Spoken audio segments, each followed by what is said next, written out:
probably most important thing to consider is that, just prior to COVID, there was the beginning of a shift and a redefinition of work. And I think COVID-19 just probably, did a spring towards redefinition of work in terms of thinking about work with people working from home and some people working from the office. So I think the most important thing that needs to be done here is for employers, change management practitioners, HR to work hand in hand in one, redefining work, and two, having a look at your organizational structure to really scrutinize and see who actually needs to be in the office based on obviously your objectives, your mission, trying to get out of the office. So I think as a baseline, it is important that we now are forced to really redefine work, because it has indeed been just, over 2 years that people have been from home. And what happened in this time, Miriam? Does working at home influence productivity to the one side or the other?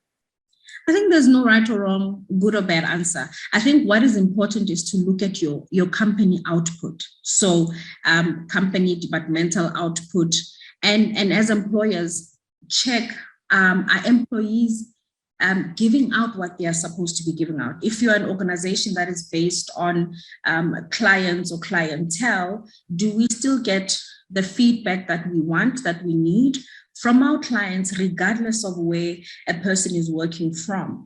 And also, are we as employers, if you are an employer, providing the necessary support, the necessary resources for people to be productive when they are either physically in the office or working remotely at home or elsewhere?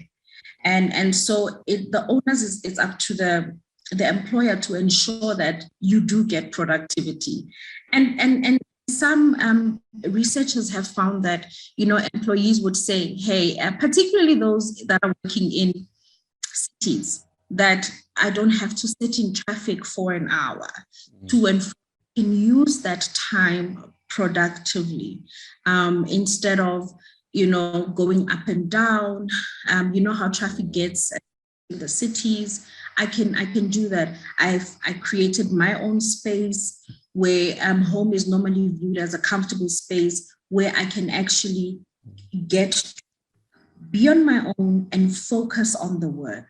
And so I think there's pros and cons, but what's important is the output that you are getting, that I think should always be managed.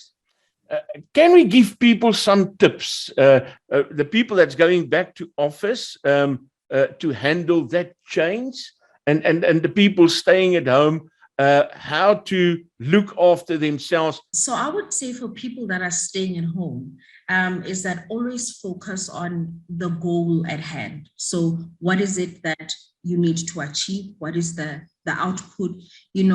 Always be in familiarity with your job description, the outputs that are required from you, and also create some form of routine, some form of routine that assists you to be in a certain space. Yes, it is at your home, a certain space that cognitively your mind knows that this is the space now that I have allocated work. And therefore you are able to, in a sense, for lack of a better word, switch off from the activities of home to the activities of work so that you can remain productive. Because, it is important that regardless of where you work, you are productive. Regardless of where you work, you still have to achieve what you need to achieve. Obviously, then your employer is a lot concerned about that. And I think employees are also concerned about achieving their goals, or even exceeding achieving their goals. So create a space for you in your home that represents your work.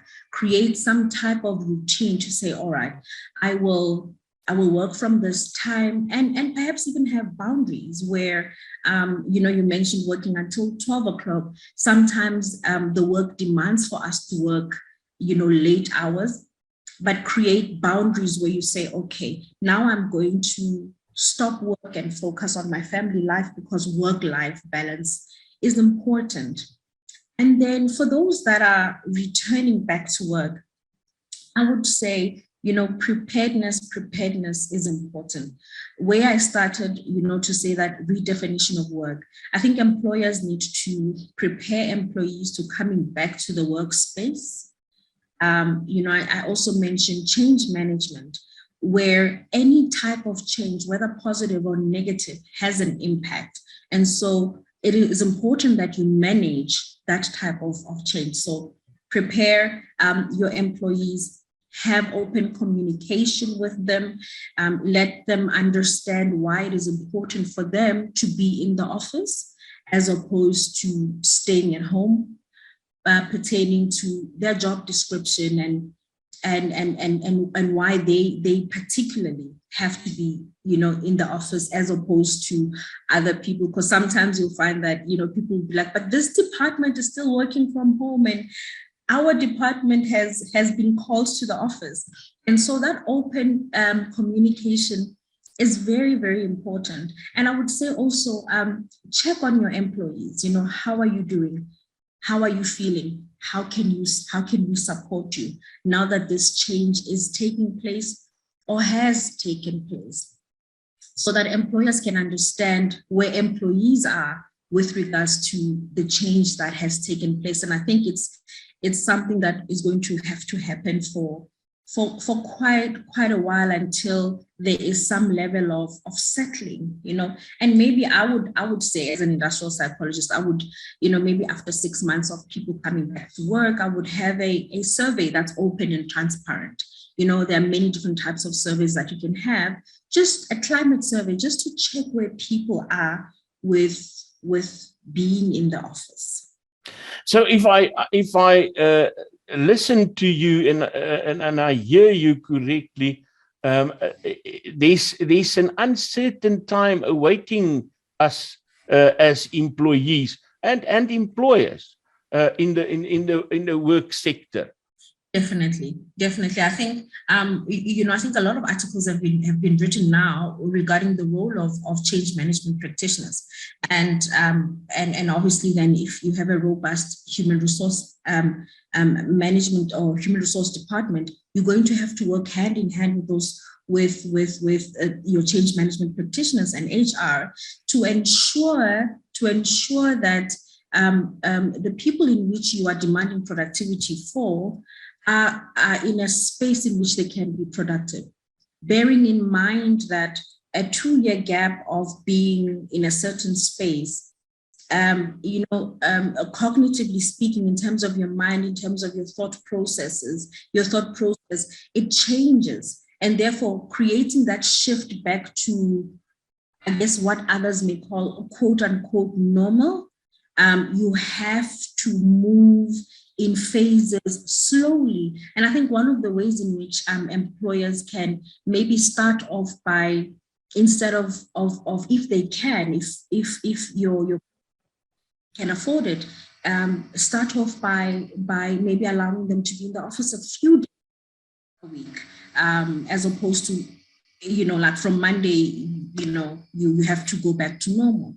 Maybe they work 2-3 days at home or in the office, and you slowly bring them back. But the most important, communication.